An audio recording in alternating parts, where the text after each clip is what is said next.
BPL নিয়ে যেন ধোঁয়াশা নাটক কোনোটাই কাটছে না। বিপিএল এ নাটকের পর নাটক, এরপরে আসলো একটা সুখবর। বিপিএল এ নোয়াখালী এক্সপ্রেস নামে দল পেতে যাচ্ছে দেশ ট্রাভেল এর কর্ণধর। দেখুন, বিপিএল এ রাজশাহী ফ্র্যাঞ্চাইজের সাথে টাকার বনিবনায় নিয়ে ঝামেলা হওয়ার পর থেকেই 23 তারিখে যেখানে প্লেয়ার্স ড্রাফট হওয়ার কথা সেখান থেকে সরে গিয়ে 30 তারিখে দেয় বিসিবি, এবং বিপিএল এর আর কিন্তু 20 দিনও সময় বাকি নেই।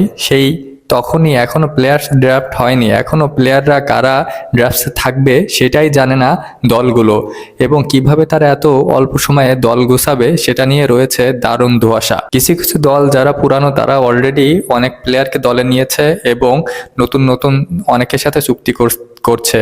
যেমন ঢাকা ক্যাপিটালস, সাকিব খানের দল, তারা কিন্তু অলরেডি কুইন্টন ডিকককে সাইন করে ফেলেছে বলেই শোনা যাচ্ছে, এবং তিনি এবারের বিপিএল মাতাতে আসছেন বলেই জানা গিয়েছে। এবং অন্যান্য টিমও কিন্তু বড় বড় কিছু কিছু প্লেয়ারদের সাথে কথা বলে রেখেছে এবং তারা অবশ্যই দলে খেলবেন বলে নিশ্চিত করেছেন তারা গণমাধ্যমকে।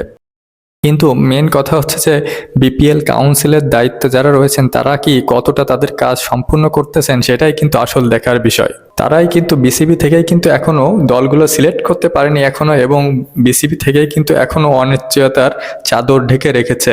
30 তারিখে যে প্লেয়ার্স ড্রাফট হবে সেখানে কারা কারা থাকবে সেটাও কিন্তু একটা চমকের বিষয়।